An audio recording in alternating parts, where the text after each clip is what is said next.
It was the first time that I realized that, you need to that there were who inspected women's toes and feet because for me, I'm a kid and I'm not thinking about feet. I'm not thinking about her toes. I just wasn't there. And Right. then I see ring and it's like, oh, you're supposed to care about this. Little Damon running up to his mom. Mom! Ugh. Young drunk. Hey, welcome to the Micheaux Mission. Two men, one podcast. Every black film ever made. My name is Len, aka the Bat Tribble. And as always, I'm joined by my partner. Hey, this is Vincent Williams. Tonight, missionaries, we have a very special treat for you because we are not going to be reviewing one film. We are going to be reviewing two films this evening. We are going to be reviewing from 1996. Don't be a menace to South Central while drinking your juice in the hood. That's right. Get the whole title. The whole title. We do whole title here on the Micheaux Mission. Sure. And then we're going to jump to 2002 and review Undercover Brother. And we're not just reviewing both of these films. We're actually going to play a little with our format and talk about them in totality, pulling them apart and seeing what these movies have to say about the Black experience, as well as how they use Black humor.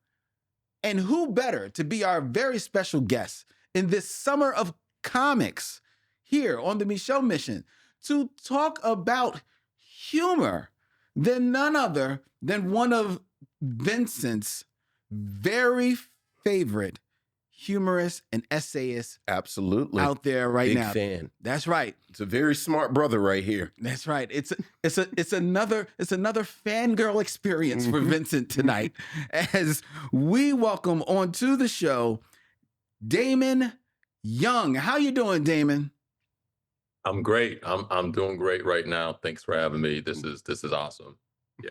We really appreciate you. Damon is here to not only talk about his work, his career, but he's also here to talk about his new book, That's How They Get You. Yeah. An unruly anthology of Black American humor. A very interesting book. I actually started reading it a few days ago and got stuck on a story. Oh, what was the story? I think it's like they cry at the Waffle House. I believe it. No one cries at Waffle House. No one cries at the Waffle House by Ashan Crawley. Ashan Crawley.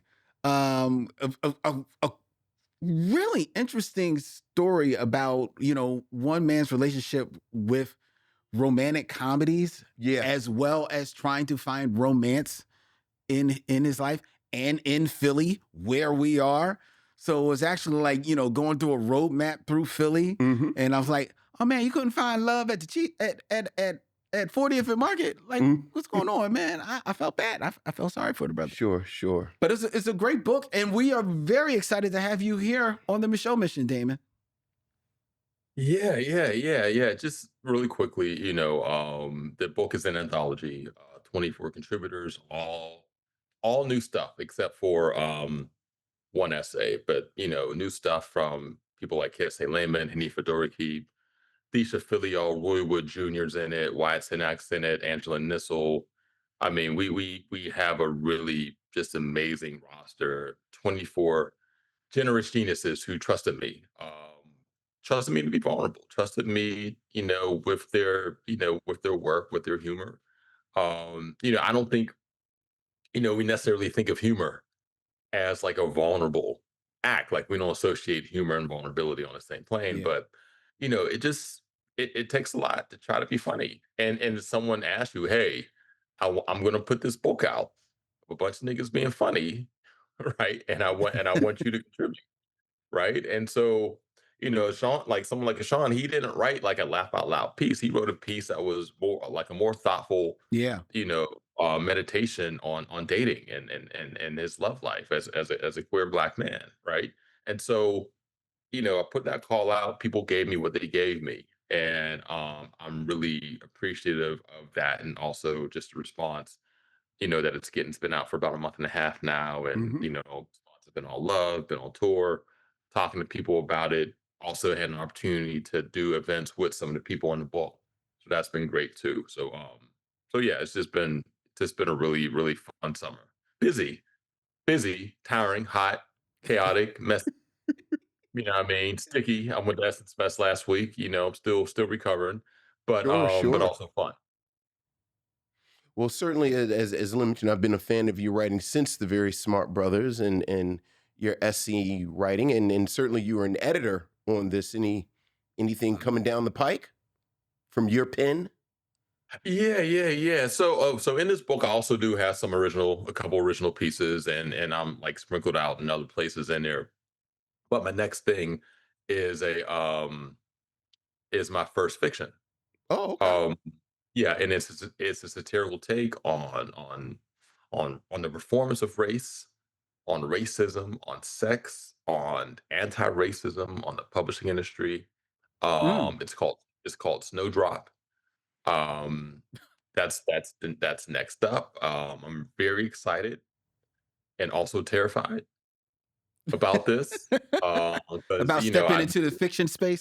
yeah, yeah, I've never written fiction, so I'm having a lot of fun. It's definitely the most transgressive and the most vulgar, and I think the funniest thing that I've Mm. written before. Mm. But also because it's so vulgar, right?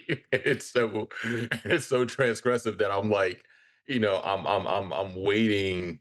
The feedback I've gotten so far has been great, but it's also like, oh shit, I'm actually gonna say this and put this in a book Right. Mhm. on there. Mhm. Yeah. And again, with my work with VSB, with all my books, I don't shy away from Not at Not at all. doing all. with language and with subject matter and the way and the construction and all that stuff. But this is taking all that, like all that before was like the G League. And not in terms of like value, but just in terms of how far I'm going with Hmm. Okay. language and with language and with I guess vulgarity. Right. And this new thing is like, oh shit, now we're in the major leagues. Did I hear you say that this is has a commentary on the performance of race? Yes. Mhm. What do you mean by the performance of race? Well, I think, and I think we'll get into this today when we talk about these movies. It's like I think we're all aware, right, of not just race, but how people are raced. And what I Mm. mean is like, there are certain expectations, right? And not even and yeah, we all are aware of stereotypes. We all are aware of how certain things can be damaging, can be hurtful, Yeah. can be harmful. Particularly when they're used to subjugate, they're used to harm, they're used to commit violence. But we also, I think, are very cognizant of, okay, this is what it means to be a black man, Hmm. right? These are the behaviors that are Mhm. associated with this, right? Good or bad, right? And these things are socialized, and and very often, even we might be more conscientious where we're trying to subvert or we're trying to like, I guess, push back against Yeah. the expectation. That shit is atmospheric, Hmm. and sometimes you just can't help but do a thing that again that's like a performance of race. I think we understand performance of gender. I think Right. it and Right. Right. talk about that more frequently, particularly men and certain activities or certain, ways of existing. Mhm. Um, Men feel like, oh, I'm a man, I'm supposed to do this, I'm a man, I'm supposed to do that, I'm Yeah. supposed to feel this way, I'm supposed to feel that way, whatever. And race follows the same script, right? And so this book is a commentary on the performance of race and how race compels people, not just black people, but people of other races to perform, and how it affects how we're treated, how it affects how we think about ourselves, how it affects what we consider to be, aspirational, what we consider to be aspirational personality traits and activities that we, even as we maybe recognize in parts of our in our guts and in our brains that a shit is harmful. Mm. there's still certain things that I was like, you know what? I know I've done all the reading. I know how fucked up this is, but I kind of still It's in Right. you I kind of I'm now. about to still say like, it's comfortable. "Ah," you Yeah. know. And so this new book, talks about that quite a bit, right? And also talk about there's a lot of sex in a new book. One of my windmills has been that we like, or one of my windmills has been that heterosexual black men don't write about sex. Mm. Just we just don't write about sex, and unless it's like in talking about trauma or in the service of some sort of comic relief. And Mm. so I wanted to also write about that. And of course, it could be a bit of a Trojan horse where, the sex is a way to introduce these concepts of performance and articulate, these different performances and how, it impacts how we feel about ourselves and how other people feel about Okay. Heady stuff. Heady us. stuff. Yeah, Looking sure. forward to that. That's funny. Yeah, heady stuff. All right. Well, we'll get into that. Thank you. Yes. And you're right. That definitely plays a part in the films that we were going to be reviewing tonight Mm-hmm. today. So I'll be interested in your take. But first, we want to hear from you, missionaries, as we are streaming live to YouTube as well as to all points north, south, east, and west. We see each and every one of you out there in the chat. They have also said hello to you, Damon. They're saying, oh, it's a very Smart Brothers episode of the Micheaux Mission. So you've got Okay. some fans in the room, Damon. Okay. Okay. What's good? Hey, Uh, everybody. Your checks are in the mail. I told you all to log on and pretend like you were fans organically coming to see this. So, I wasn't supposed to say that part out loud. My bad. Right, right, right, My right. bad. Okay. oh, always the humorist, isn't that Damon? But we're going to hear from you, listeners, with your emails, or as we like to call them, Missives from the missionaries.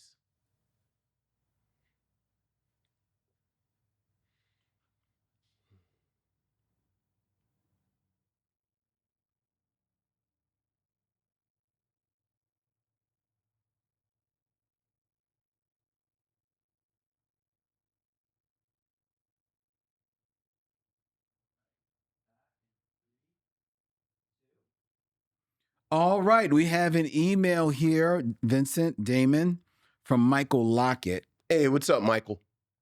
Greetings, my brothers and fellow missionaries, and to you, Mr. Young. I'm so happy to see all of you in so many places. I'm loving the new vantage points the conversations are taking with your summer of comics. Last week's movie, Shaft's Big Score, Mm-hmm. which we reviewed with the comic author David F. Walker, was a nice little joint to return to for me. It had been about 20 years since I had seen this. I vacillate on this film. As much as I like the character and the overarching premise, there are still stylistic holes in the film that I may be judging unfairly just because of my fondness for the original Shaft.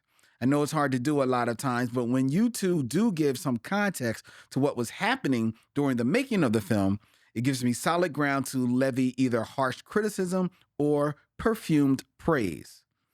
The Wayback Machine, just to fill you in, Damon, Michael is someone who is watching the films along with the show. So he is Okay. watching our current episodes, and then he's also watching our older episodes. That's what he Okay. referenced in the Wayback Machine. The Wayback Machine took me back to you two as you critique the Emperor Jones. Ah, yeah, Emperor Jones. I was stunned at how technically advanced this film was, how nuanced the acting, and how there were setups dropped all over the place that paid off later, but most importantly, how brilliant and proud Paul Robeson was. This movie, in my mind, changed the landscape of filmmaking more than the heavily lauded Wizard of Oz. This took so many chances, and as previously mentioned, the context around this leap from stage to screen is fascinating and inspiring. After watching The Emperor Jones, I squarely put it as the most transformative black film of the 30s. If Vincent, Damon, if you had to pick one film from each decade that was transformative, which would you pick? Here is Michael Lockett's list, and I guess it's easier to see whether or not we agree with his list. Here. Yes, let's do that. So from the 30s, he puts up Paul Robeson's The Emperor Jones. Okay. In the 40s, he references The Blood of Jesus, which we also reviewed here. I don't necessarily have a problem with The Blood of Jesus. Sure. 50s, the transformative black film was Porgy and Bess.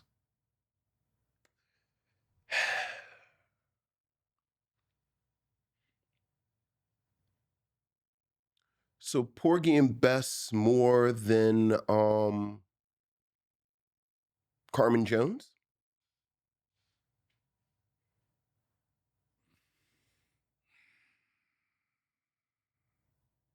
I think I would say Porgy and Bess. I love you, Porgy. I love you, Porgy. Yeah. That song is in my head. I would say Porgy and Bess over Carmen Jones. Okay. I mean, Carmen Jones is certainly, it's out there. It has its fans. It's not a knock on the film, but as a transformative black film for the 50s. I just feel like Dorothy Dandridge's performance in Carmen Jones is actually effervescent. Like when you talk about transformative. Okay. But okay. All right. But all right. 60s. 60s. Oh, see, transformative black film in the 60s. Yeah, I'm about to see now it's about to get it's about to get tight. Oh, it is. Okay. Because from the 60s, he references The Learning Tree. Oh, yeah. Okay. I wouldn't choose The Learning Tree from the 60s. You're saying you wouldn't? Oh, well, no. Look, you know me. That's 1969, first of all. I'm going right to The Heat of the Night, In the Heat of the Night. I would go to The Heat of the Night or either Nothing But a Man. Nothing But a Man. Good. That's a solid choice. How you feel about the 60s, Damon? I mean, we're talking about, transformative movies, right? The Learning Tree, that's Gordon Parks, right? Right. Right. Yeah, I think In the Heat of the Night. Although when does Guess Who's Coming to Dinner? When is that released? That's the What year? 60s. That's the 60s too. Also, I mean, you got two party performances. One where he slaps a white man on the big screen. Yes, he does. Right. Yeah. And the other, so it's funny. I was listening. I think it was Wesley Morris who was doing a podcast or whatever about this, or speaking about Guess Who's Coming to Dinner on a podcast and why he's never liked that movie. And his rationale was like, Sidney Poitier played a character who's essentially dickless, right? Someone who, in order to have a man who, in order to have this character who is brought home to this white family, a progressive white family or whatever. For the time, yeah. He's like twice her age. Yes. There's that. And then there's also the fact that he is like it's almost like he's a statue of a man, not an actual flesh and blood human who lusts and loves and all that stuff, right? And it just removes the passion from the relationship. Yep. And so for, I guess for that end, I guess I would also choose In the Heat of the Night, just to see Sidney Poitier. Like I would have loved to have been in a theater. Yeah, at that moment. In a theater, just to see the reaction in the theater when that happened. Like all black theater. You know what I mean? I would have loved to have been in an all black theater and then hiding out in an all white theater. Right. And to your point, and we talked about this when we talked about, like in my mind, what is so radical about In the Heat of the Night is that his character Virgil Tibbs is not a saint. Not at all. Like he's Mhm. actually this arrogant prick, Mm-hmm. Yeah. but he has this space to be that way in this film because he knows he is actually smarter than everybody else in the film. Yeah. So it's like, it's kind of nice to see Sidney Poitier not be this saint, kind of here to deliver white people from the sin of racism. Yeah. All right. Yeah, So the saintly sexless character is black character. It's a trope.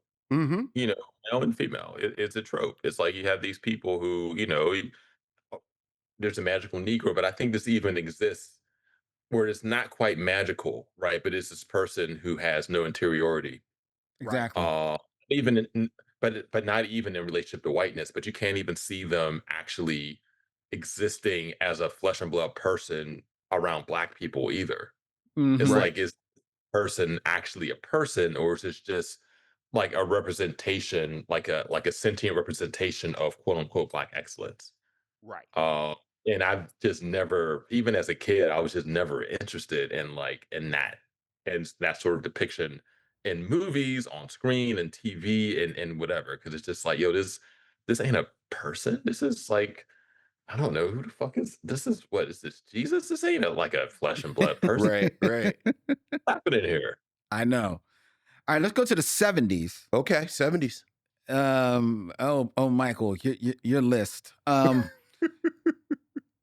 For the 70s, the most transformative black film, Michael Lockett suggests Sounder. Yeah, Michael, I don't agree with that. Not at all. I don't agree with Sounder. Not even close. No. Sounder, please. Please. Now, I mean, And I like Sounder. But if I gotta pick something transformative, yeah, I'm not picking Sounder. it ain't Sounder. Not from the 70s. No, now I'm sitting here thinking, all right, what film do I want to select from? Because there are more than a few to choose from. If I gotta pick one, I might stick with Claudine. Claudine's a good one. Just the way it humanizes blackness. Mm-hmm. Yeah. Claudine, final answer. Claudine. I don't mind landing on Claudine. There was a part of me that was, Like Dr. Jekyll and Mr. Black?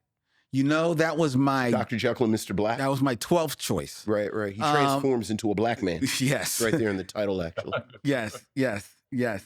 It's just underneath the Watermelon Man. Right under, But right. Maybe Blackenstein. no. Actually, the Watermelon Man is not a I was bad about to trans- say, I didn't want to say anything. Watermelon You Man's- gonna watch all that Watermelon Man Watermelon slander. Man is not I was like, that's a transformative easy film. with that. All right. That might All right. that's a good one. Right, I'm making jokey jokes. All right, go The ahead. Watermelon Man is Can I ask y'all a question? yes. What I'm sure you've talked about this before, but how do you define a black movie? Oh, Damon. How long do you have? Can you give me your elevator pitch? we're on the 5th floor. We're about to get off at 7. So you gotta let me know. I think there are various ways. Black representation, Mm-hmm. black voice, black vision, Okay. and whatever those three look like with you. Like for instance, we'll talk about, like, I'll just talk about points of tension. Like something like a Spike Lee movie like 25th Hour or The Inside Man. Mm. Or 25th Hour is probably a better example, Yeah. where there are no black main characters, but this is clearly a Spike Lee movie. Is this a black film? As opposed to something like, Karina with Whoopi Goldberg, where she's the only black character. She's not really fleshed out this well, but it's Whoopi Goldberg. So we kind of said, well, that's black too, as opposed to random Denzel Washington movie like The Equalizer that you could have replaced him with a white actor, and it doesn't necessarily change the film, but the visual of Denzel Washington. we talk about that being black. So that's the long way of saying, now that the elevator door has opened and you're about to get off, we don't have a definitive answer. Okay. Because I'm curious, particularly like what so movies, black theme, black centered, Mm-hmm. Mm-hmm. black perspective, but white director. So like Hustle and Flow, for Exactly. instance. Hustle and Flow. Where Color where Purple. does Hustle and Flow? Because even though, and I was actually, it's funny, I was talking to Cassie Lehman, who's in the book, talking to him about this a couple years ago. About we were talking about why Hustle and Flow and Black Snake Moan Mm, don't really have great replay value. right. The Mm-hmm. same way that a lot of other very popular black movies do. And maybe there's some choices that the director, the white director, I forgot his name, maybe made that might have been a little different than a choice that a black director would have made. Even if you consider it, particularly Hustle and Flow, to be a black movie, right? Right. Because maybe it's not. Maybe it's a movie about, maybe again, it's a movie where you perform blackness and you have black characters Mm-hmm. and you're in Memphis, you're in a black city. But I don't know. It's something I was thinking about. Yeah. Wanted to ask the experts. Well, it's something we've been thinking about for years. And For just the reason that you said. Mhm. most definitely. All right, let's go real quick through this list. So do we have consensus with the 70s? Of Claudine. How you feel about Claudine, Damon? Thumbs up. All right. Claudine is fine, even though I'm looking in the chat and I see that Sharon Eldridge suggested Cooley High, which I think kind of does the same thing that you're saying Claudine does, kind of like humanizes the characters. Yeah, a but little it's a bit. period piece. But it is a period Right. piece. I feel so like it's it not should set, be right. it's Set not in the set decade. in the set Right. 70s. Fair enough. Which is why I'll be pushing for Breaking to Electric Boogaloo once we get to the 80s. Well, no, you won't, because this is where Michael Locke gets it right. Okay. Because in the 80s, he suggests do the right thing. Oh, of course. Yeah, I don't think there's. I don't have any argument. Right. Of course. I see Damon's like Yeah. I don't know. I think Damon may be keeping for carbon copy. I don't know, but Carbon copy. Probably Denzel. I think Leonard Part 6. Leonard Part Um, 6. Definitive, let's shut definitive off the Zoom now, Dylan. Leonard Part 6. definitive black movie from the 80s. But yeah, I feel like Do the Right Thing is like, it's a choice that's so obvious that I'm wondering if it's too obvious. Fair. Fair. Yeah, that look on my face was me thinking like, is there another choice, or even another Spike movie that might be more of a, I don't know, more of an impactful or transformative, and with this question, is it about impactful culturally or impactful thematically? I think it's culturally, because this question came out. I'll tell you how this question came out, because we recently reviewed Sinners, right? Okay. And one of the things that we had noted that Sinners was probably the third film of the 21st century so far, third black film that has been a cultural touchstone Right. for black film. With the other two, in our estimation, in just the 21st century, being the first Black Panther and Get Out. As for being the commentary that they provide for the black people, its depiction of black people, this depiction of the black experience, as well as how all three films became this communal moment, Right. in the black experience. And it seems as like well. they'll remain a reference point. Like Do the Right Thing has. I mean, I don't disagree. I'm just thinking, because the 80s, you're in a time where you do have just a lot more films, particularly the late 80s, Mm. because I guess Menace and Boys in the Hood, those were like early 90s. I was Yeah. about to say now we're moving to Also, the 90s. Malcolm X was what, 90? Was Malcolm X 90? I went to the movie to see that. My That parents was the took me Yeah, 90s. Malcolm X is like 90 91 because or so. Yeah. yeah. 91. Okay. So yeah, I do the right thing. Right. I'm That making this gets in right I'm under making the this wire in that's an 89. easy that's one of the most impactful movies of all time, Right. regardless of race, regardless of whatever. Yeah. But to Damon's point, Mm-hmm. as I'm sitting here thinking of it, and you know, it's not a bad exercise to try and think of, is there possibly another film? Sure. And another one that's coming to my mind, and see how this lands with you, was maybe 48 Hours and the explosion of Eddie Murphy. I don't know how much 48 Hours turned into a Black transformative moment as much as it did an Eddie Murphy transformative moment. Okay. Okay. All right. Fair I enough. mean, could you if we're staying with Eddie, could you say that Beverly Hills Cop invented the crime action comedy? The contemporary, the contemporary action comedy. I would say no, because I think that 48 Hours was a comp. Yeah, but Beverly Hills Cop is the slicker version. Like it's really the But- slick child of 48 Hours. Okay, but that's the same way that Shaft is the, you know, some people say the slick child of some of the blaxploitation films. Okay. So that's the only All right. reason I I say don't want that. to get caught in the weeds. All right. We'll get caught in the weeds. Yeah, we'll be in the weeds all day. In the 90s, Michael Lockett suggests Friday. I'm not against Friday. I'm not against it either. I'm not against Friday. Although, in a lot of ways, Friday is the child of Boys in the Hood.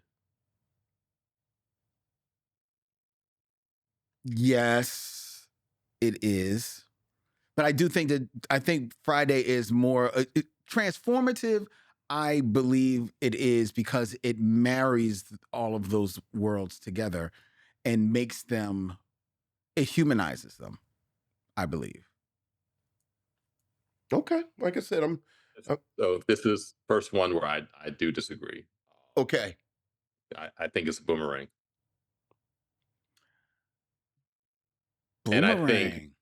if not Boomerang, then Love Jones in terms of capturing and people have their feelings about Love Jones or whatever, but in terms of capturing a zeitgeist, Mhm. capturing a feeling, capturing a group of actors, on the come up. We hadn't seen Lorenz Tate. He goes from playing O Dog, the most sociopathic person in any hood movie Amen. ever, to being like this, lovelorn, stalking, right? Yes. uh, Artist, sensitive, you know, in a Chicago summer with a leather coat on. Um, and so yeah, for me, I think that, and I'm not even talking about my personal favorites, but when I think of the '90s most impactful Black movies, I would go Boomerang, then I'd go Love Jones. Well, you're not going to get any argument for me for anyone keeping up for Love Jones. So I am with you all the way on Love Jones. I like Boomerang. There's always a part of me that wonders if there's a class component to Love Jones. Like I always feel like there's a bouginess to Love Jones that I don't know if it's as cross-culturally, it has the cachet that those of us inside a certain bubble think it has. That's interesting. Like I think Boomerang plays everywhere. But I've always like that sort of Black bohemian subgenre of the 90s that many of us have great affection for. I do wonder how much of that is we're kind of showing our bubble a little bit. I mean, I think that's a great point. I think, and I don't know if it's necessarily a class thing, though, because Boomerang Boomerang is a movie about upper middle class black people. Yeah, Upper middle Hey, absolutely. that's what I was black going to say. Yeah. Yeah. who have tremendous apartments. Mm-hmm. Everyone in that movie looks so good. Sure. Everyone. Sure. Everyone. Their clothes, their haircuts, their where they live, their jobs, like all of that. And I think, the reason why I mentioned that is I feel like that might have been the first movie I could think of where it had that depiction of us, where and that wasn't even like the main point of the movie. It was just like, oh, these It are was just just there. Right. It was just there. yeah, Yeah. they're just living their lives, you know, just living their lives, it was the first time that I realized that you need to you that there were niggas who inspected women's toes and feet because for me, I'm a kid and I'm not thinking about feet. If a fine This girl is going gave to me be the some clip, Bob. This is going to about be the her clip that we're going to play on the reel. I'm not thinking about her toes. I just wasn't there. And Right. then I see ring and it's like, oh, you're supposed to care about this shit. Right. I did not know that until the movie. I still don't really care. But Little again, little, it, little it, Damon it walked running up to his something. mom. Mom. What is Ugh. this about feet? Well, there you go. Boomerang transformative and also feet. Okay. Boomerang. I like that one. I'm seeing in the chat people caping for Harlem Nights Mm-hmm. or Hollywood Shuffle Mm-hmm. and even Soldier Story. Sure. Sure. All good suggestions. It's a target-rich environment. Cool. That's the 80s though, right? That's like Yeah, 80s. yeah, I'm catching Yeah. up on some of the suggestions here. In the 2000s, now let's just that's the 2000s, 2000 to 2010. We have Love and Basketball. I have very strong feelings about Love and Basketball, so I'm probably not the best judge. Those strong feelings are, I think Omar Epps' character is one of the worst characters in people in the history of Earth. Not as bad as my man in Oh, no. The worst person on Earth is Harper and the best man. He's actually a super villain. Yes. That's what makes sure. Yeah, yeah. Okay, Love and Basketball. Love and Basketball. The 2000s. Trying to think of the movies of the 2000s just off the top of my head. When did He Got Game come out? Who He got Got game? Game. He Got Game. That may be the early 2000s. Yeah, that's early 2000s. That may be early 2000s. No, that's the 90s. 98. Okay. 90s. So 98. I feel like so much happened in the 90s. Mm-hmm. That I the know. 90s can almost be split To into 91 to into 95. true. Yeah, because you have almost like 3 decades worth of stuff smashed into that That's one true. decade. That's true. Because the 2000s by comparison are kind of light in comparison to like everything that came out in the 90s.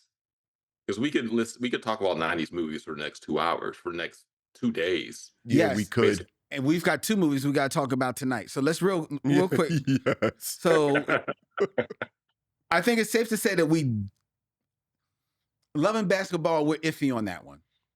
I think it's safe to say that.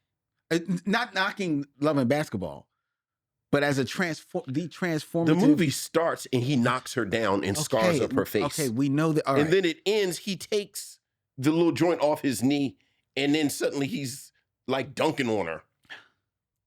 Okay. Okay, I'm just saying, this is in the movie. All right. This is the I actual have movie. my own basketball movies. I have my own issues with depiction of basketball in movies. So yeah. You don't like that Dr. J took Suge Avery out for a date at the basketball court? I And that's a hometown movie. I've never seen the Fish to City Pittsburgh all the way through. I've never seen that all the way through. Right. But basketball of all like the major American sports, football, baseball, whatever, even boxing, is the hardest to depict on film. It is. Mhm. because basketball requires like a skill. You can't just be fast. Like if you're just like an athletic looking guy who's fast and an actor, okay, you could be a receiver. You Mm-hmm. know how to catch. You know how to run. We could play. You could be a receiver. We could make you seem like an NFL receiver. But with basketball, like with Love and Basketball, you're watching Omar Epps hoop. It was like this nigga's supposed to be Iverson, really? Like an Iverson type player, right? You would not score a bucket on me. Right? And so it's hard. And again, I'm a hooper. I played basketball in college, did all that stuff. So it might just be a me thing, where it's just very hard for me to kind of suspend disbelief. I mean, the worst example of this ever is in American History X when they Okay. had like the black the niggas versus the Nazis playing a game for like who would get the rule the hoop courts on Venice Beach, and the Nazis won. Nazis won, and then they win the game by Ed Norton doing a double pump reverse dunk. Right, that was the final. That was the game point. Ed Norton turns into Dominique Wilkins. So I'm like, Racism. yeah, racism. Racism gives you hops, apparently. Right. Yeah. Oh God. Hey, Mac McClung. We do anyone know Mac McClung's people? How he keeps winning these dunk contests? Is he secretly? Are those secretly racism fueled hops that he has? He's from Virginia, so it's not a far fetched thing. Some of his people might have been on the other side. Would remember the Titans. You know what I mean? So it's not a far fetched thing. Like we don't know what Mac. His name is Mac. Come on, come on, stop playing. Oh, okay. Okay. All All right. right. All right. I'm just going to finish this out.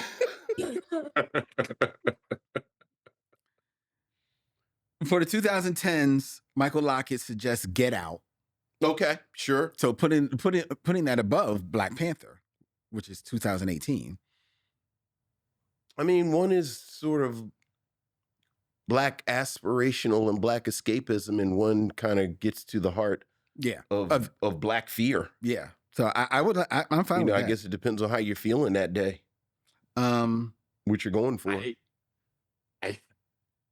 I think the conversation, in my opinion, the conversation, as much as I love Black Panther, is between Get Out and Moonlight.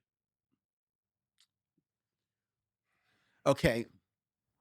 Make your case. I think Moonlight, with its depiction of one, it's a movie with literally no white people in the entire movie. True. Not on screen, not an extra, literally zero white people. Yep. In the entire movie. So you have that, right? I don't think I've ever seen that, aside from like on like Booty Talk or something like that. And then you also had just this beautiful, beautiful, nuanced depiction of this queer Black man and his coming of age and going through stages, and you see also, you know, at the end when Trevante Rhodes is Black and he's all built up and he's all muscular, and if you meet a guy like that, you encounter a guy like that on the street, and sometimes if you don't know him, you might wonder, okay, what happened? Like, how did you get from wherever you were at 4 or 5 years old to here? And I feel like that Moonlight, more than any other movie, really, that I could think of, Black movie, white movie, whatever, shows that journey. It shows that, like, okay, this is how that happens, and it shows it in those 3 vignettes. And again, I think just the way that it's shot, also where Barry Jenkins, has a lens that's as distinct, maybe even more distinct than Spike Lee, where if you watch a Barry Jenkins movie, TV show, whatever, immediately, oh shit, this is Barry Jenkins. Oh, shit. Yeah. And so I'm saying all that, and I still think the answers Get Out. Sure. Right? Sure. But I think it's a conversation between Get Out and Moonlight. Okay. Well, we are very much a Barry Jenkins appreciation society over here. So yeah, you will get no pushback about Moonlight from us. No, not at all. Yeah. Not at all. The only thing that I will say about Moonlight in regards to this conversation, in regards to it being transformative, in regards to it becoming this communal experience, is that there is unfortunately for Moonlight, we talk about it all the time. We talk about it all the time. There is, unfortunately, there are people, let's say it, men, black men, who will not see Moonlight, refuse to see Moonlight. It's actually been a theme for us since it came out. Like, we proselytize and just in our personal lives. Like, I know personally I've begged people, please see Moonlight, so. No, I get that. And the subject matter definitely is a barrier to entry for a lot of people. So really the answer should be, it should be Moonlight. Like, if we were all. It really should. Right. Like, if we were all better people. Yes. It would be Moonlight. Right. Oh my goodness. Are you judging me because I haven't watched Moonlight? Let's be very clear. I am judging you if you haven't seen Moonlight. It's not just, it's why you haven't seen it. Right? Okay. Hasn't seen it. Okay, whatever. Fine. I mean, because it's it's an indie film. It's not on a whole lot. I can see that. But if you are like making a conscious choice not to see it, then that's like, okay, what's up? What's going on here? Exactly. What's wrong with Exactly. Because it is available. Right. And last in the 20s, he has Sinners. Sinners. Okay. Where are you, Damon Young, on Sinners? I like Sinners a lot. I did not have like the life-changing experience watching it that so many people think. I thought it was a great movie. I didn't see it 5 times. Okay. At the theater. I saw it once. And then it's actually on HBO Max now. And my wife and I were watching a little bit of it last night, actually. I think the most impressive thing about the movie is the ambition. Yeah. Okay. Ryan Coogler, puts so much into this movie. And it's like a full meal. Yes. Of a movie. Right. But and the only reason I say a but is because for me, it wasn't something that I had to go out and rewatch immediately, like what happened with Get Out for me. Like when I saw Get Out the first time, I was like, I have to see this again. Like immediately. Right. I did not have that feeling with Sinners. And I know some people have, and everyone has different sensibilities. And I think it's a tremendous movie. But again, on my scale, on a 10-point scale, for me, it would probably get like an 8.5 or a 9. And I know some people will give it like a 10 plus, or whatever. But for me, it would be like an 8.5 or a 9. Okay. Cool. All right. That's why we have different opinions. Yeah. All right. I mean, how did y'all feel? How did y'all feel? I loved it. I do think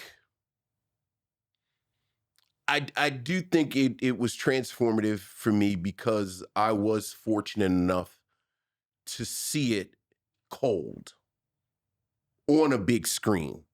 Like I actually had the perfect experience with it, where like, quite honestly, my daughter said, let's go see it on a humble the night it came out. Like, I think I was at like a midnight show, just kind of going with my daughter. And we saw it on an IMAX screen. And I had no idea, I knew it was vampires in this. So it really was something for me. But I do acknowledge that I had the platonic ideal of how you're supposed to experience it. Yeah, and I loved it as well. I thought it was fantastic filmmaking. The acting was great, the special effects, everything. I did too think that it was transformative. I loved its commentary on Black music, the history of it, and the blending of it with horror, the way that it did. I especially loved its depiction of Black love. Yeah. In that film.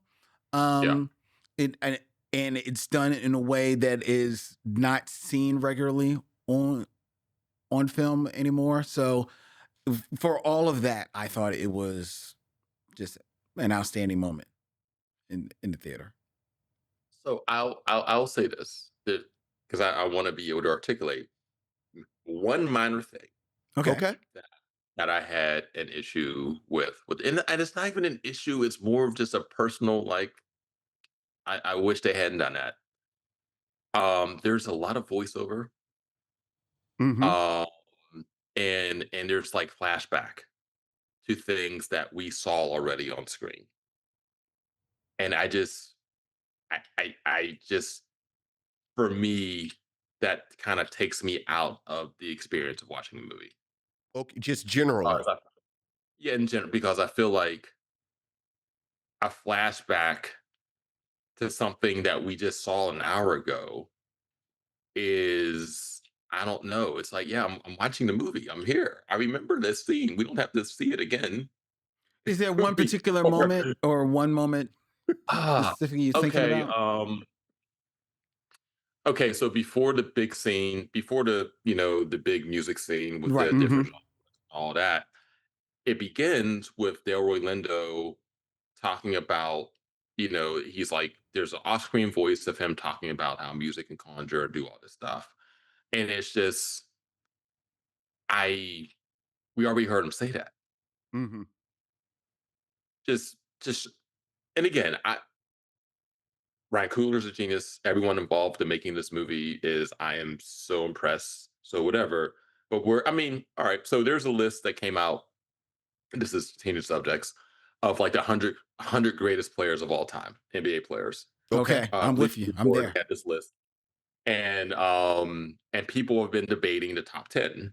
Particularly the point that people have been really debating is Kobe being ranked 11th on this list of the 100 greatest NBA players. And my whole thing, and I think some of the people who are, who agree that Kobe's placement is where he's supposed to be, is like once you get in the top 10, then you are picking, you are like splitting hairs in Yes, Exactly. terms of absolutely. who people are, you know, and something like, oh, this guy only has one MVP, where everyone else in the top 10 has multiple. That matters. Mm-hmm. That matters when you're talking about top 10 all time, right? And so with this criticism feels like I'm splitting hairs in Sure. a way. But again, that's like the one minor thing that when I saw the movie and I watched it again, I was like, yes, that's it. I And get it, it's just man, because sometimes it can be just that thing that hits you personally yeah.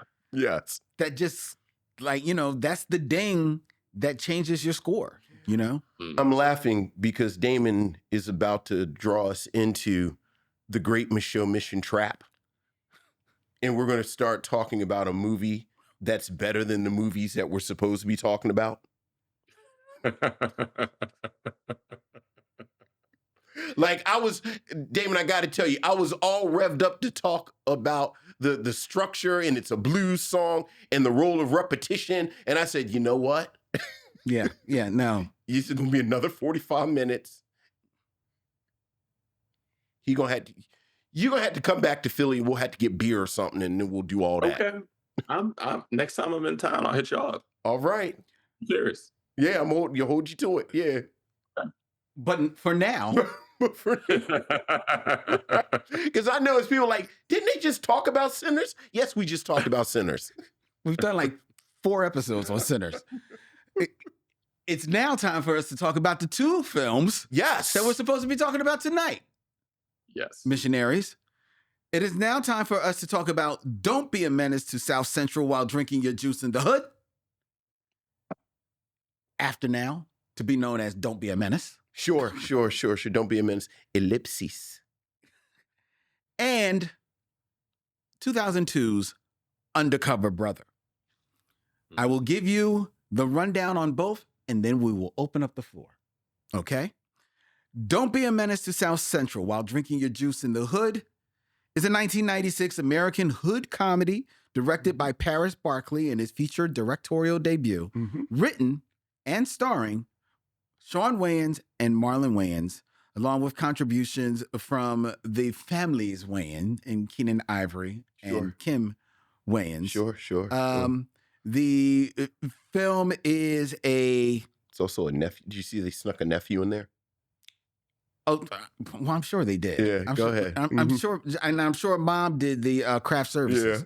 Don't Be a Menace spoofs several 1990s hood films, notably Menace to Society, South Central, Juice, and Boys in the Hood, and features cameos by actors from all of those films, often parodying their original films. This is the second film of the Wayans to parody Black film culture and African American society after I'm Gonna Get You Sucker by Keenan Ivory Wayans.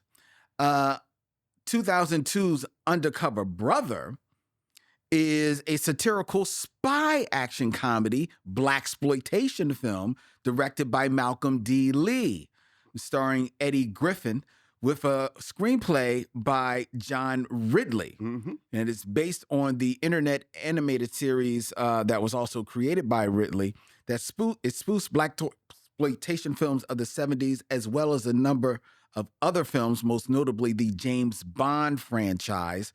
This film also stars Chris Kattan, Denise Richards, Anjanae Ellis, Dave Chappelle, Chi McBride, and Neil Patrick Harris, and one Billy D. Williams. In Undercover Brother, which, along with Don't Be a Menace, is up for review on our stop tonight on the Micheaux Mission, as we sit here with the editor and one of the authors in the new anthology series, That's How They Get You, an unruly anthology of Black American humor, Damon Young, here on the Micheaux Mission. Damon, let's start with your thoughts on Don't Be a Menace and Undercover Brother. Okay, thoughts. So when doing some of the research for this, I assumed that Don't Be a Menace was directed by one of the Waynes. Did not realize that it was not. That actually was a surprise to me. Because it has the same feel of like scary movie. And I do not think that Don't Be a Menace is a good movie. Okay. Okay. I feel like it's an entertaining movie, but it's like a collection of spoof centric scenes that are all combined into a movie. Like there's not an arc, right? Not really.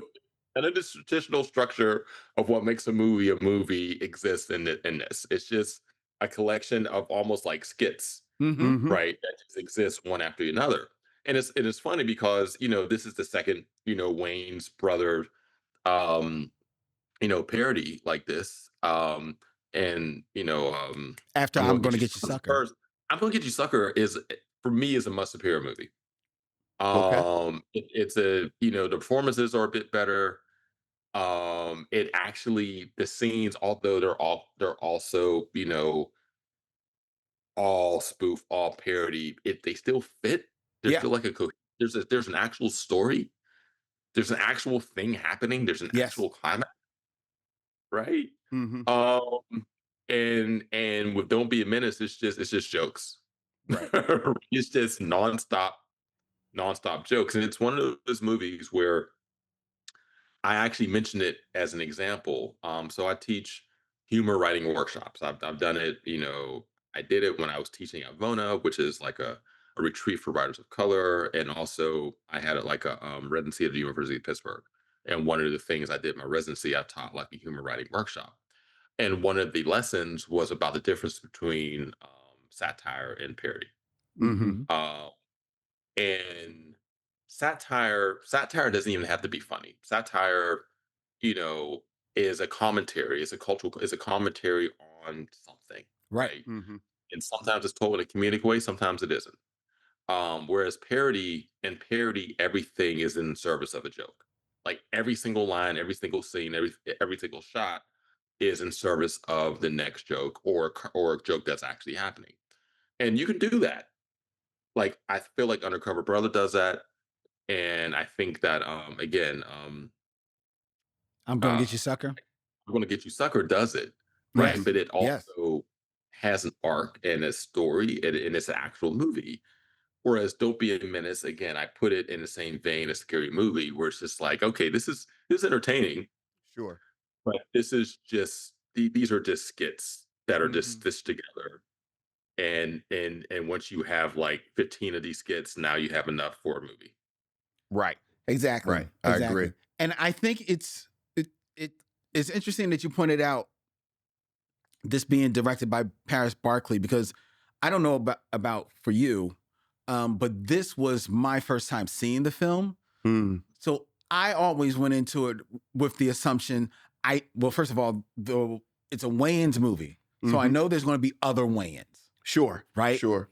But I went into it assuming that this was going to be directed by one of the Wayans as well, Right. probably Keenan, Right. Especially this early on in their you career, assume it'd be right? Keenan, Because right. this was not only was this their second big parody film, this was the film that really put Sean and Marlon Exactly. out there into Exactly. the movies. Yeah. I'm Gonna Get You, Sucker is Keenan's movie. Right. Keenan is this writer. He was already a star. Right. He was already an actor out there. He's already written things with Robert Townsend. He's developed a voice. He knows story structure, right? Mhm. He knows that if I'm going to, what he's spoofing still has to be baked around a story, Right.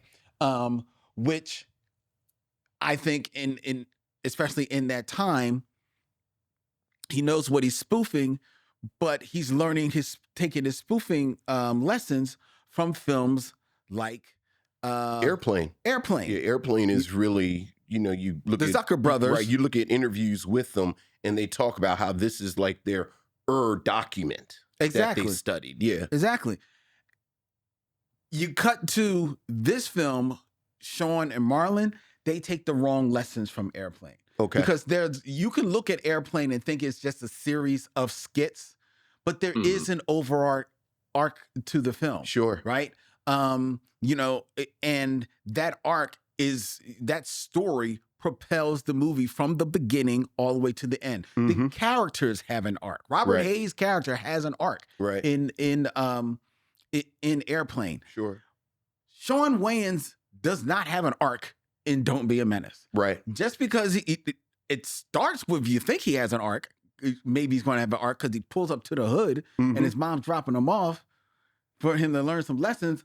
But then he just basically becomes Sean Wayans walking through the hood. Right. And it like Damon says, it just becomes a series of skits with just trying to be funny. And in the other problem that it doesn't take from I'm Gonna Get You, Sucker is that they're not strong actors in this movie. No, they're not. No. Yeah. I thought you were I'm saying- not. Yeah, I I'm thought not you said- hesitating. Yeah, I thought yeah. you would disagree. Like, yeah, they're not. I mean, I'm pausing because I didn't even really think of them as actors. Well, Yeah, so that's go the ahead. other problem. Yeah. That's the other problem. They're not actors. There's a couple of comedians, and there's a couple of okay. To say that they're not actors, maybe is doing a disservice because these people They're not acting. They're That's not the thing. acting. They're actors, but they're not acting. Okay, there They're you not go. acting. Right? They're not And acting. in their defense, they're not giving anything to act with Right. Yeah. because the script is totally non-existent. But also this is early in Sean and Marlon Wayans' career as well. Marlon, who we have said that in different projects, we enjoy him as an actor. Look, We enjoy him as an actor. Sean's a good-looking man, and I think that is the only thing of real, true note and positivity that I can offer about Sean Wayans is that he is a good-looking man. I don't think he's funny. I don't think perhaps there is talent there. I have yet to see in any production that I've seen, and is certainly not present here in his. I don't know if this is his feature film debut, but this is his big Right. shot at the This is a film. showcase. This is a showcase, and it Look, just lets it down. I don't disagree with either of you. I don't think it's a good movie. I never thought it was a good movie, but I will accentuate the positive. Much like Airplane, I enjoyed the cameos of actors From the other playing films. versions of themselves. Like I think Okay. it's Sam Moore who plays the one Yeah. kid, and he cracks me up every time I see him in something. I think much like I'm Gonna Get You Sucker, which I do think is a superior film, but it is also a film that I think has ups and downs. Fair. I think the thing about this film is that the jokes come so fast that just by pure volume, you're going to find something that makes you laugh.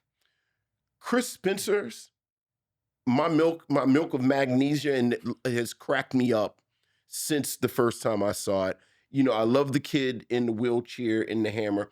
Look, I think it's silly. And I don't think silly is necessarily bad. I think one thing about a lot of the Wayans projects is that they are unapologetically silly. Mm-hmm. Like, this is going to be silly. And if you want to come at it silly, then fine. Much like you, I think Sean has never seemed that comfortable in front of the camera to me as Damon or Marlon. In my mind, Sean has always been more of the speed of Keenan. Like, I never thought Keenan seemed that comfortable in front of the camera, which is why I think he spent the majority of his career directing. Okay. But I do think because they are grouped together, Sean and Marlon are a duo. Mm-hmm. I started noticing Marlon in this movie. Like his energy, his sort of commitment to the bits. I think his physical performance is raw in this. You know, again, he's very young, but I remember seeing it the first time going, I think I like that kid.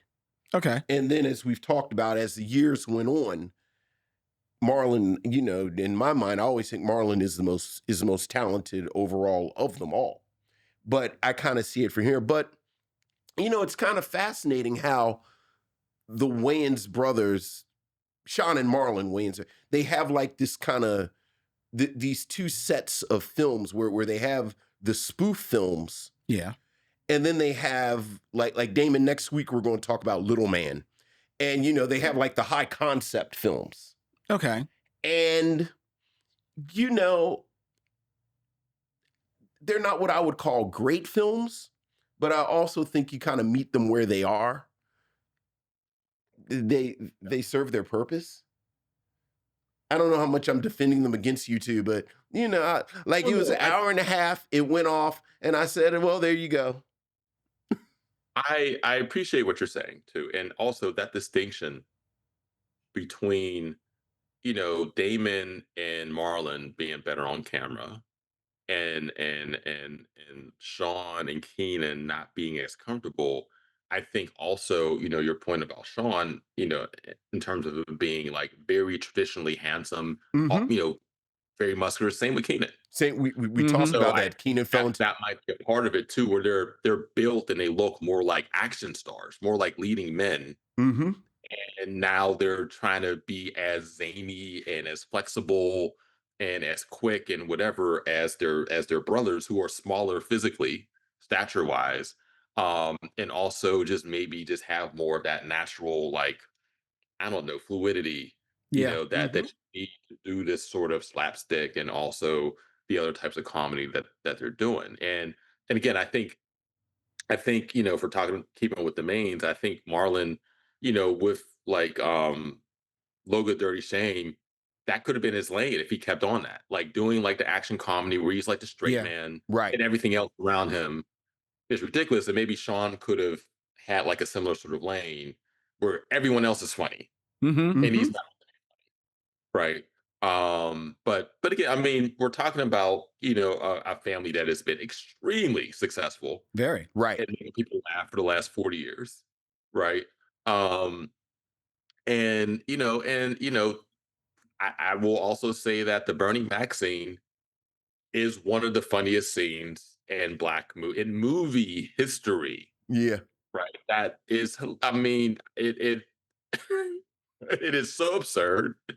Yes. And Bernie Mac does such a great job articulating this very particular type of self-hating black cop that always exists in these types of movies. Right. And like, when I think of this movie, I think of that scene as like it. And that scene also, I think one of the reasons why that scene has kind of stood the test of time too is that it provides like this meta commentary.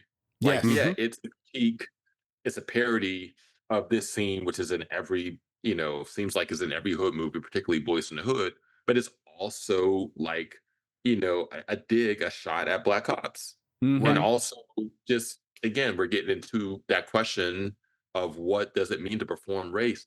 This is it. Yeah. This is, an example of of a parody of the performance of race. Like there's Okay. a thing that's how to get you that is related to how I there's an invented email. I have a section where I have like these pretend emails that white people send black people, whatever. And in one of the emails, one of the person who's writing the email just talks about how much they hate themselves, how much they hate white people, and they just start going in like I hate Nicole Kidman, I hate I hate white pith when you peel an orange. I hate bananas. I hate piano keys. I hate Norway, iPhones, whatever. And that's a riff off of, Bernie Mac, Right. Right. and that scene. So there are good things in Don't Be a Menace, right? But again, it's a collection of skits that that are just patched together to make a movie, right? Yeah. And it's not something that I don't know. There when people think of it, like I don't even know what happens. Like I bet you if you were to ask like the people who have seen this movie, not recently, but Right. have seen this movie before, you ask them what happens. Right. What is the In actual this movie? plot of Yeah. the film? What Yeah. actually happens in the movie? Yeah. Yeah. So how do you fold in Undercover Brother into this conversation? So I think Undercover Brother is the most underrated black movie of the 21st century. Oh, okay. Because I don't think that it's considered up there with like the great comedies or the great black movies. Hmm. But again, I think that you have a movie with this absurd plot, Hmm. and it's a parody of spy movies, of James Bond, of black exploitation, right? And it manages to pull them all off, right, in a way that felt like, oh, this is working. And I think one of the things that I forgot which one of you made this point about the acting Hmm. and Don't Be a Menace, where no one's acting in this movie. People are acting, and I'm going to get you, sucker. Like they're Hmm. acting, Hmm. right? If people are acting, Anjanae Ellis is acting. Yes, she is. Kay McBride is acting. Eddie Griffin is acting. Yes. He's not just being absurd, not just being ridiculous. Dave Chappelle is acting in this movie, right? And it's just a movie that I feel needs to get more love and seems to get forgotten about when these conversations happen about like great black movies. As I was watching this another movie. You had My never first, seen it before? never seen it before. Yeah. First time seeing this film. It's easy to fall through the cracks. To For, Damon's point. Yeah. to Damon's point, and Hmm. for exactly that reason. It's Yeah. not a movie that people like cape up for. Hmm.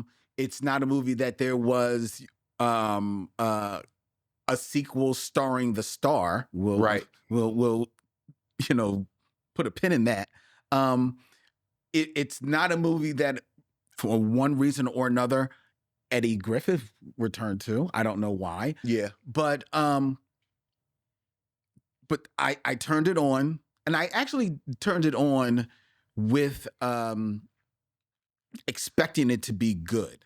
Okay. Expecting it to kind of like, I bet this is a movie that like people sleep on. I mean, John Ridley wrote the script.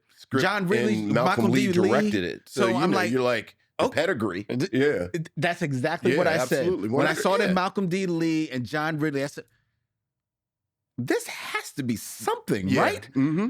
And as I sat there watching this film, two things came to my mind. Okay. One, this movie is fucking amazing. Okay. All right. It is fucking hilarious. Okay. I loved this movie. And the other thing that came to my mind, I got that it's a spoof of blaxploitation, Mm-hmm. and it spoofs it hard. Mm-hmm. I got that it was a spoof of James Bond. Mm-hmm. It spoofs it hard, but it has fun with doing it. Everyone is having a ball Yeah. in this film. And the other film that this is probably going to get compared to, because it's coming 4 years after it, is Austin Powers. Oh, 100%. This is better than Austin Powers. This is funnier than Austin Powers. This is mind you, this is my first time seeing it.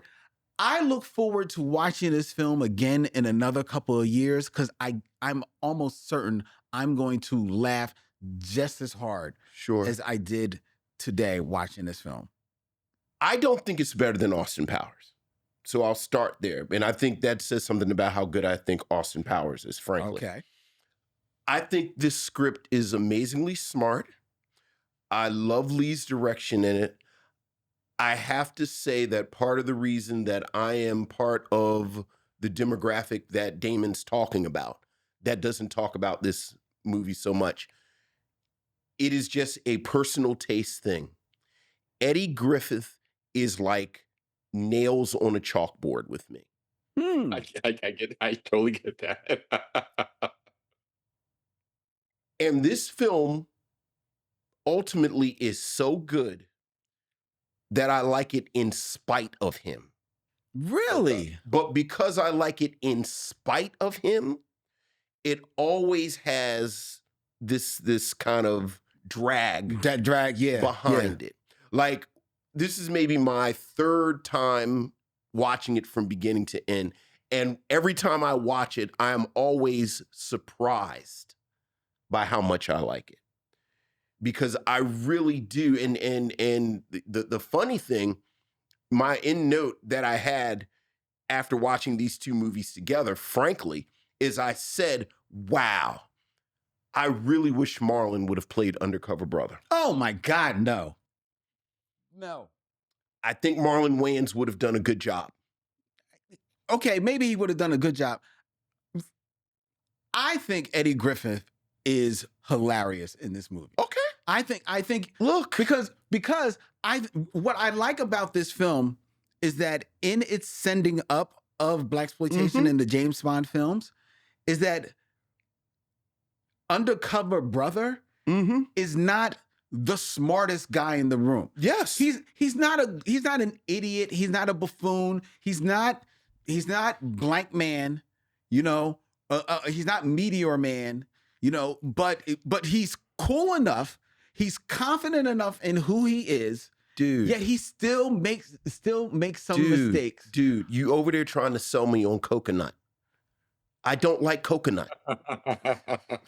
like y'all, you can sit and you can expound on the wonderful aspects and the wonderful. I don't like coconut. That's funny. And Eddie Griffin, it's his voice. It is, and you know, obviously, I don't know the brother. Like, this ain't personal. This is just about, you know, his acting. It does. So I can't argue with either of y'all about whether or not I think this film is as good as y'all think it is. But and I tried to find it. I swear, there was a moment when the film was out that I feel like Malcolm D. Lee went on a bit of a publicity run and basically tried to assuage people's fears about Eddie Griffin, where he basically said, I know Eddie Griffin is in it. I know you think he does this type of comedy, but it's not that kind of comedy. And I spent 45 minutes trying to track down him when he did it. But I swear I remember this moment when the film was out. I don't remember anything like that. I could be making it up. I could have been hallucinating. I was drunk. I don't know. I mean, it could. I mean, that sounds like it could be true, right? It sounds like it could be true. That he could be drunk? Yes, that is true. that part also. And I'm not the biggest Eddie Griffin fan, right? I think he works in this movie. But even as you were saying that, I was thinking of, okay, well, if we were to replace Eddie Griffin with someone else, I can't see Shawn Wayans or Marlon Wayans. Marlon Wayans, I can't see Marlon Wayans, but if you were to replace him, who would it be?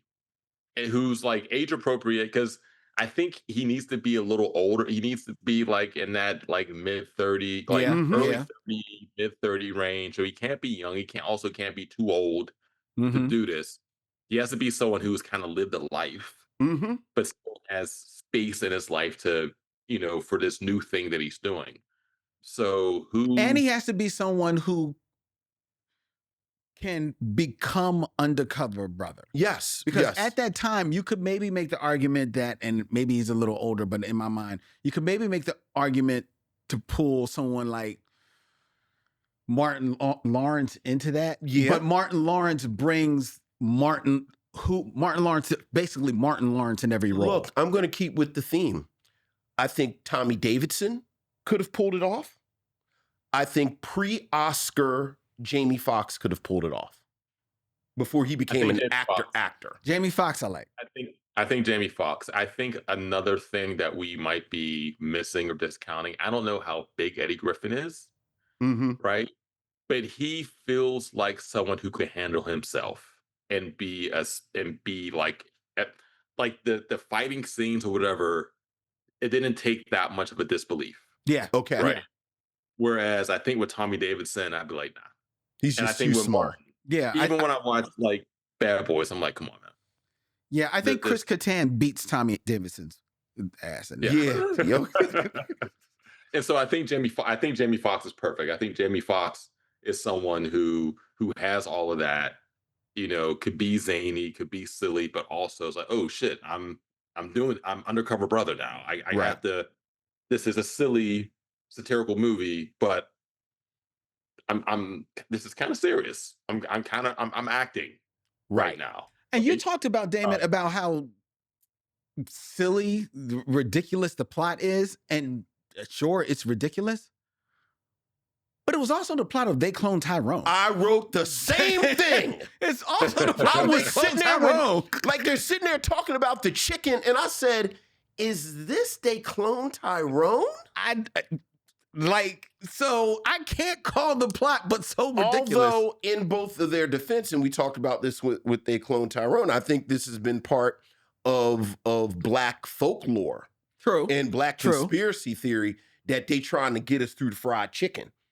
So I think both texts kind of pull from this, and they had a good commercial.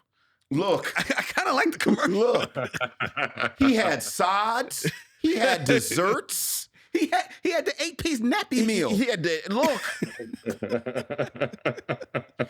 It totally seemed like something that you would get and then be mad. Damon, can I tell you, and just full transparency, I actually got in a line for the Popeyes fried chicken sandwich at the height of it, and then got out of the line because I was ashamed of myself. And thank you for sharing that with me. Yes. Can I tell you all something about the Popeyes fried chicken sandwich?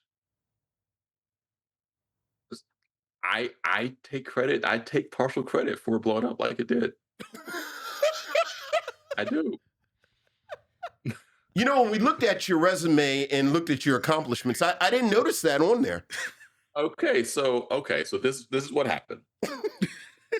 Do it correctly. What had happened was, all right. So Business Insider or some other website like that, had an article talking about how the new Popeyes chicken sandwich was actually really good, right? Okay. Okay. And so I read this, and I'm like, you know what? There's a Popeyes close to me. Let me go fuck with this sandwich, and let me see for myself. I live next So door to Popeyes. yeah, so I went and Popeyes got the sandwich. This is a good fried chicken sandwich. The fried chicken sandwiches are hard because you got to get the ratio with the bread and the Sure. breading Sure. right. It's hard. It's hard to make a good fried chicken sandwich. And so I wrote about it on VSB, right? Now, again, I'm not taking full credit, but the piece I wrote on VSB was well read. And then other people started writing pieces about this fried chicken sandwich. And then it snowballed and went viral. So again, I'm not taking full credit, Right. but like You were in part that of in it. that avalanche of virility, right? I contributed some pretty significantly sized snow boulders to that. So you I were the say that. snow drop that The started.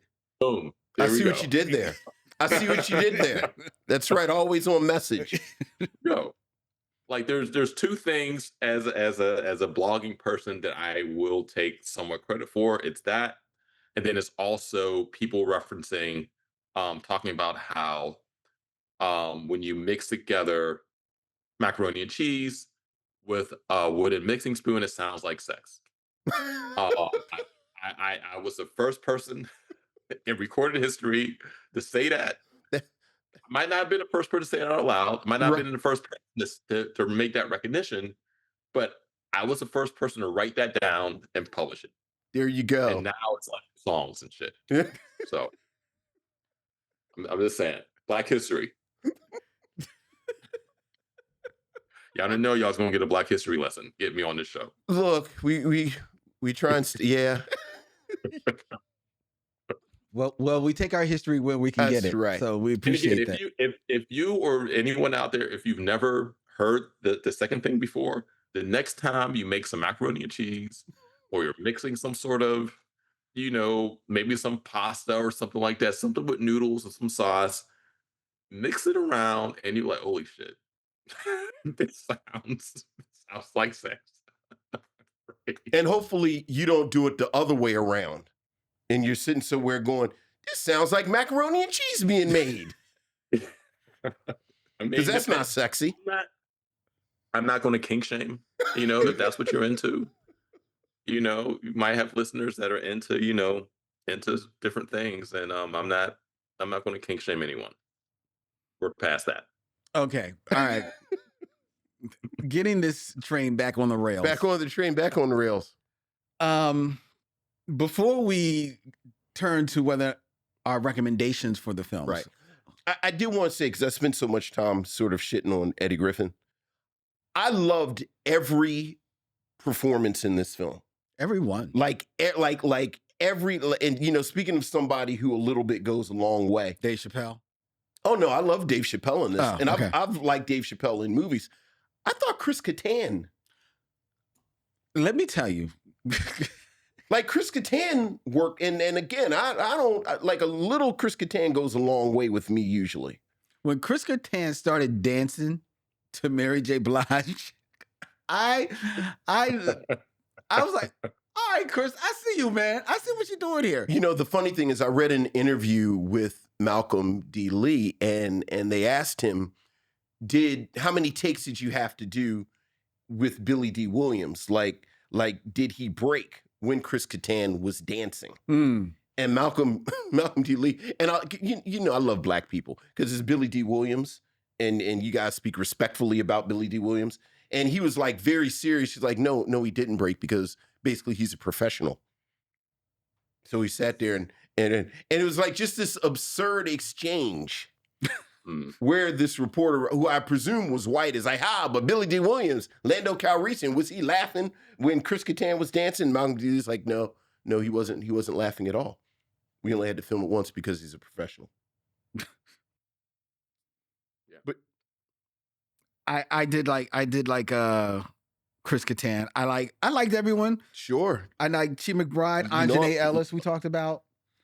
I mean, Anjanae Ellis. Yeah. I mean, Yeah.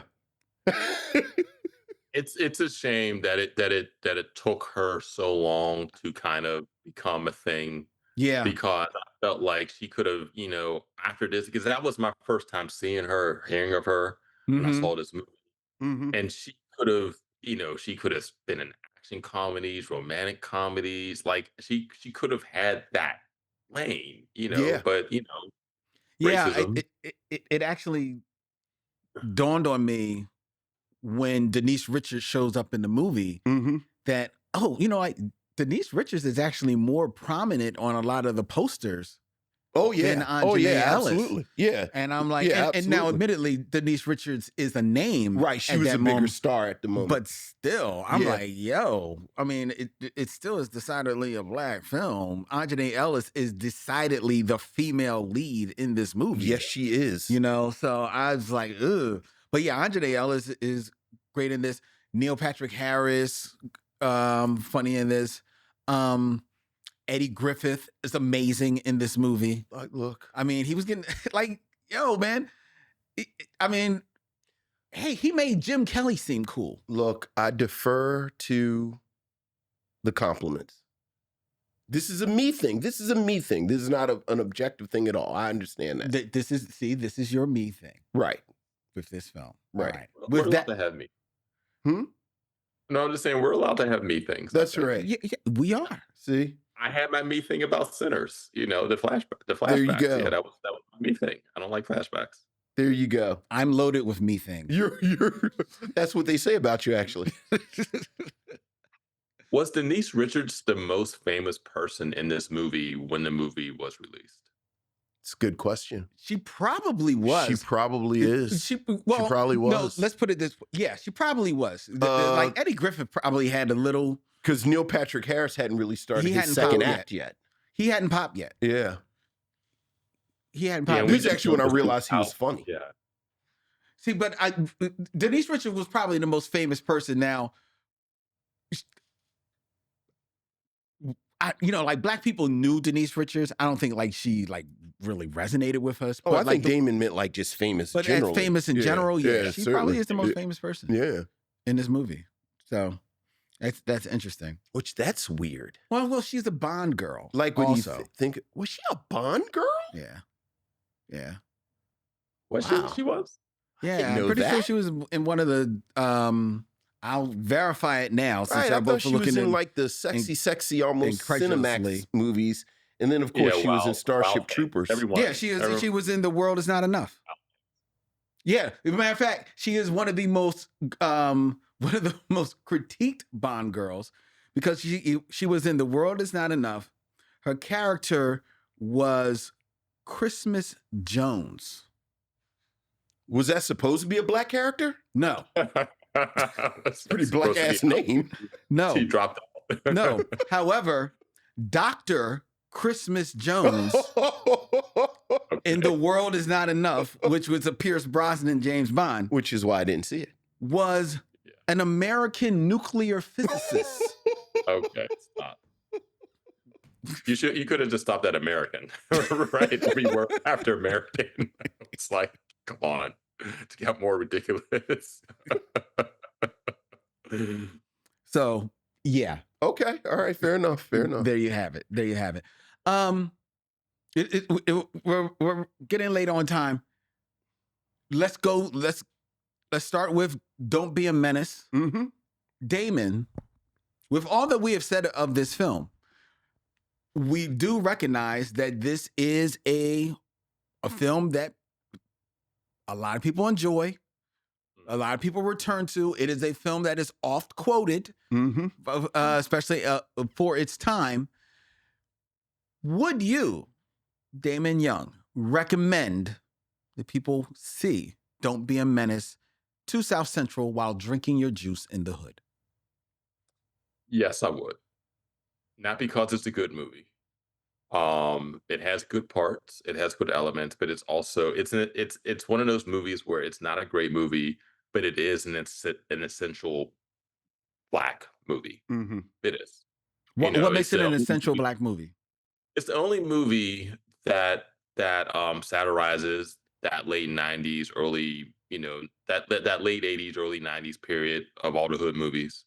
Mhm. Um, it introduces the Wayans brothers, the younger Wayans brothers to the zeitgeist. Um, was that Bernie Mac's first time in a movie? If it wasn't, it's one of them. Yeah, Yeah, it's very very early. early. Yeah. And so you also have these actors, these comedians who are introduced first time on screen. You have some iconic lines. This that milk magnesia is something that again it still works today. Mm-hmm. Mhm. Um, and so you have these elements, right? And again, just don't go in expecting a movie.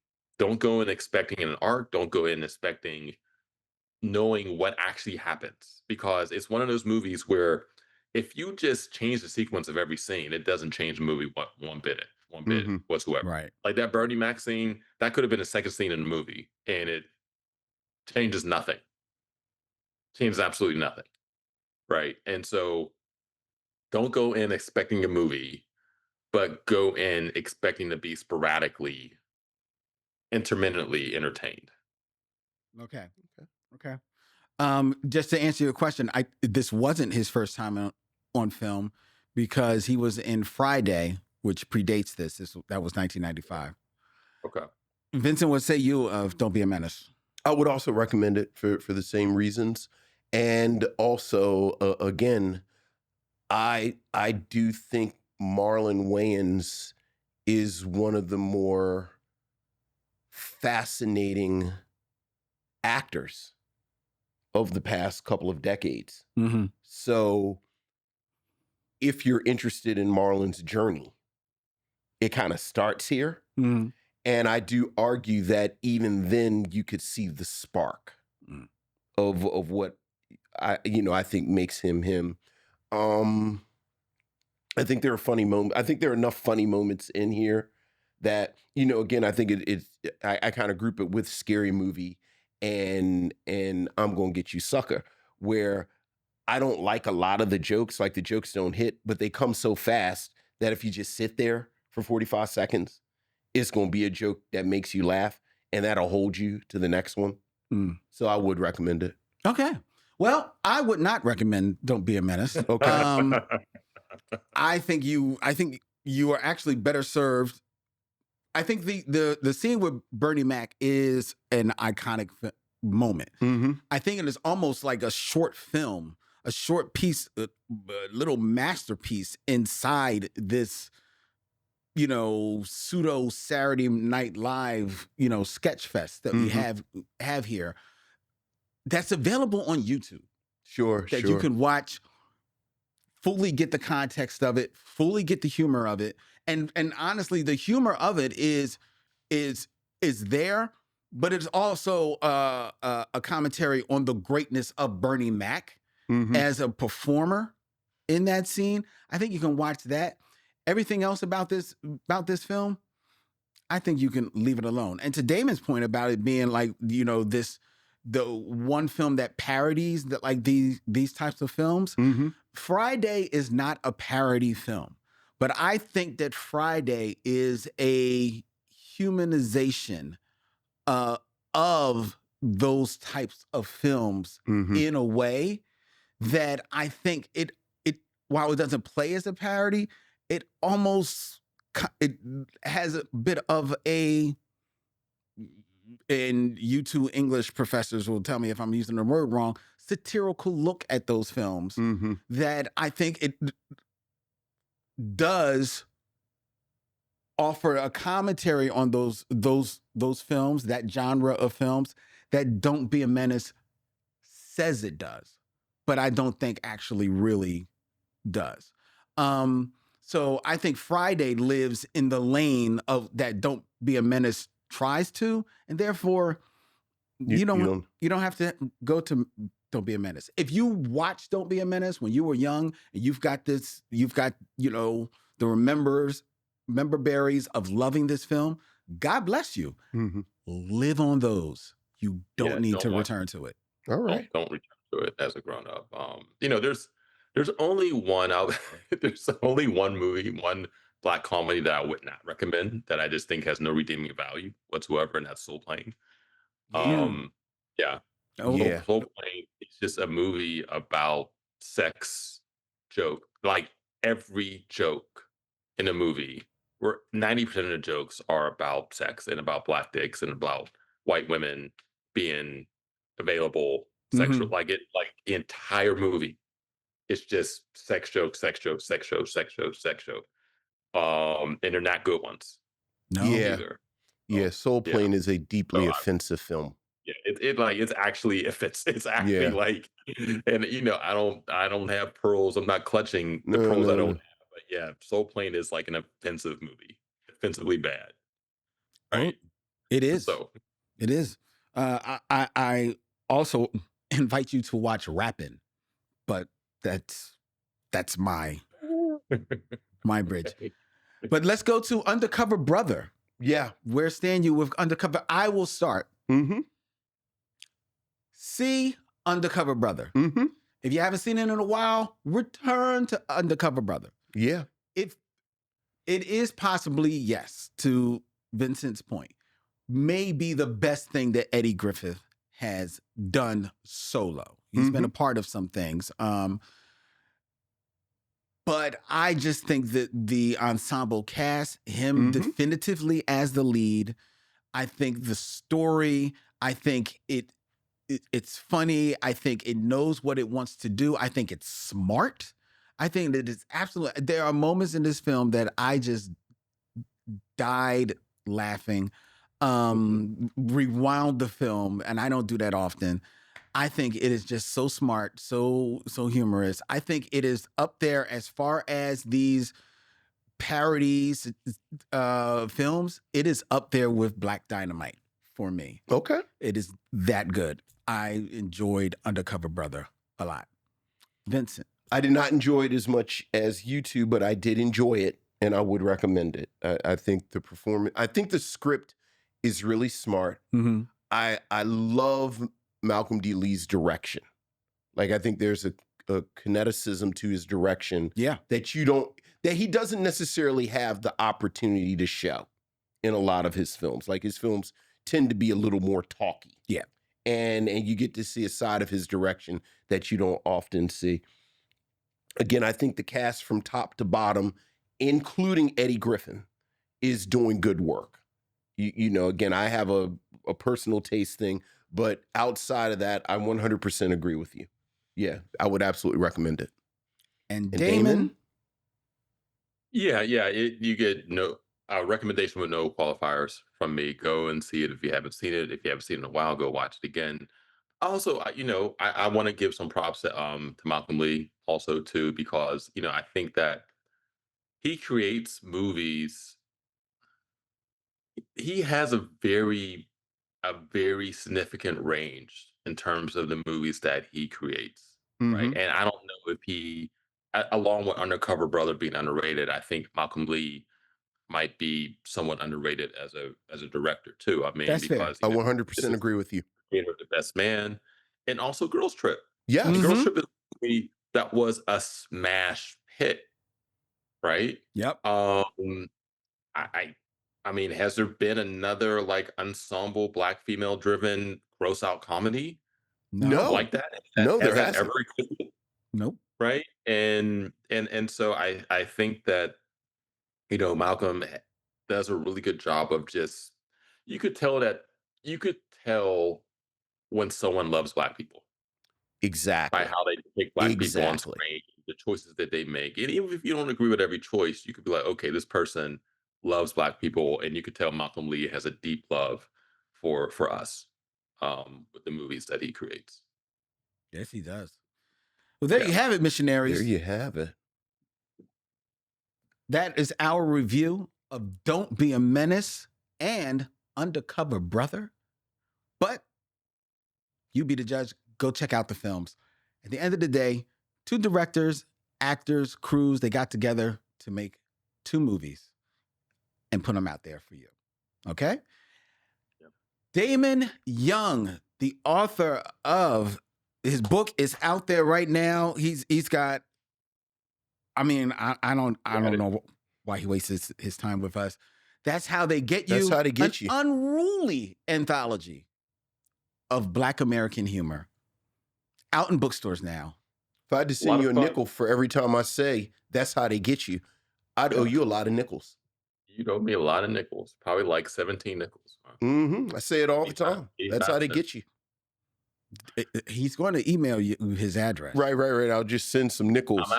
I'm going to hold you to the 85 cent. He will. Thank you so Thank much, you. Damon, for taking the time to sit and visit with us, man. We really appreciate it, man. This has been a lot of fun. Really appreciate you guys. I think y'all do a great thing with the film reviews and the commentary, and also just inserting all of the critique and the humor. And again, this was a lot of fun. So thank you for allowing me to be in your space. Absolutely. Thank you. Now, you have the option. We have one more bit of business that we have to do. We have to play our game, the game of kings, 6 Degrees of D'Urville Martin. If we don't, the missionaries will revolt. So we can't do that. You are more than welcome to stay as a lifeline for Vincent, as I am going to give him 2 actors, and he has 6 films or less to connect them to D'Urville Martin, that star of many blaxploitation films of the 70s. Are you ready to be his lifeline? Or do you need to go? I can't. I cannot function as this. I would be useless as your lifeline. Just letting you know right now. I could be on as a witness, but I can't be any assistant. Okay. Moral support. He's there for moral support. All right. We're going to go to 6 Degrees of D'Urville Martin.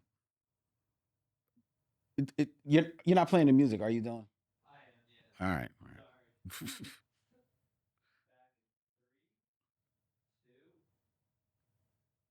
All right, Vincent, this will be easy for you tonight. Okay. In 6 films or less, keeping it in theme, we got 2 actors from the films that we have watched tonight. Okay. All right, so we're making it very easy for you. Okay, good. In 6 films or less, connect D'Urville Martin to from Don't Be a Menace. Okay. Chris Spencer. Oh, Chris Spencer. We were just talking about that. Mm-hmm. All right, so let's do Chris Spencer real fast. D'Urville Martin is in 5 on the Black Hand Side with Leonard Jackson. Mm-hmm. Leonard Jackson is in Boomerang with John Witherspoon. Yes. We're going to keep it Wayans. John Witherspoon is in Harlem Shuffle with Keenan Hollywood Shuffle with Keenan Ivory Wayans, who is in Low Down Dirty Shame with Chris Spencer. Oh. Okay. I forgot that he was in Low Down Dirty Shame. Very good, Vincent. Mm-hmm. All right. And now, keeping it in theme from the wildly underappreciated Undercover Brother. Mm-hmm. In 6 films or less, connect D'Urville Martin to Chris Kattan. Oh, Chris Kattan. Yeah, he's interesting because he was in that Saturday Night Live cohort of the 90s. He was. See if I can use Billy D. Williams. Was he in The Ladies' Man? Chris Kattan was. If he's not, I can just. Was not in The Ladies' Man. Okay, then good. All right, that's fine. Because D'Urville Martin is in the final come down with Billy D. Williams. Billy D. Williams is in The Ladies' Man with Will Ferrell. Okay. And Will Ferrell is in Night at the Roxbury with Chris Kattan. Very good, Vincent. Look at you. Look. Wow. Yeah. That's impressive. Yeah. Well, it's something. Okay. I feel like I might be able to do the same with like obscure NBA players. I could probably do that. But with movies, that's pretty impressive. I mean, you got Dr. J and the Fish that Saved Pittsburgh. You've got Ray. What's his name?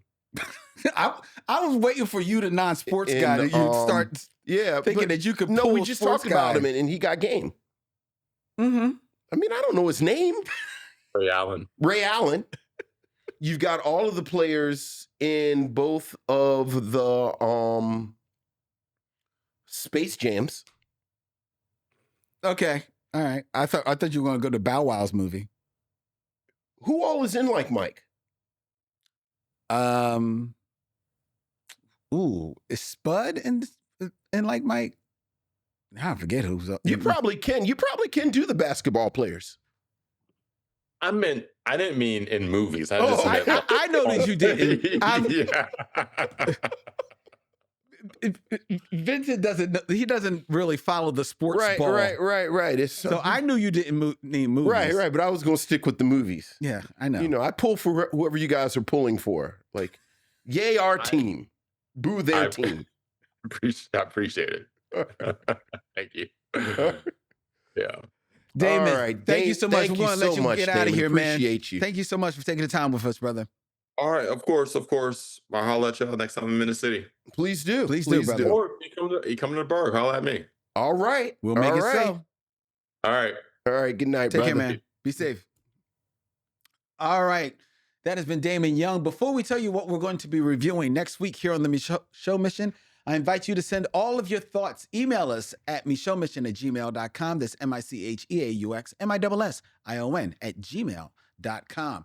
You can always find the Micheaux Mission on the social media of your choice, whether it be Facebook or Instagram or TikTok at Micheaux Mission. The Micheaux Mission is available as a podcast wherever podcasts are available. That means Apple. That means Spotify. That also means YouTube, where you're watching us right now, hopefully on Tuesday nights, where you can subscribe, hit the bell, and be notified of when we go live. You can subscribe where we find a podcast, and the podcast will be available in your feed.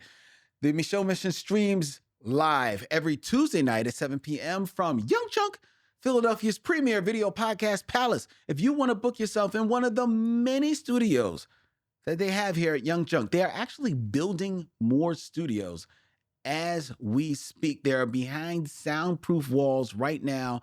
The head of Young Chunk, Terry, he has this fascination with tearing down walls. He is tearing down more walls in the back, making more room, because now Damon has inspired him. It's like, hey, why can't we just do a whole Philadelphia Eagles podcast here at Young Chunk? It happens in real time here. Book yourself in one of these great studios. Hit them up at youngchunk.com. The Micheaux Mission is also a proud member of The Podglomerate, thepodglomerate.com. They make podcasts work, like ours, which will be returning next week here to review, as Vincent let you know, Lil Man. Starring Marlon and Shawn Wayans. Mm-hmm. Right here on the Micheaux Mission. Until then, he's Vincent, I'm Len, and in parting we say, we'll see you when it's time to meet again. Young John!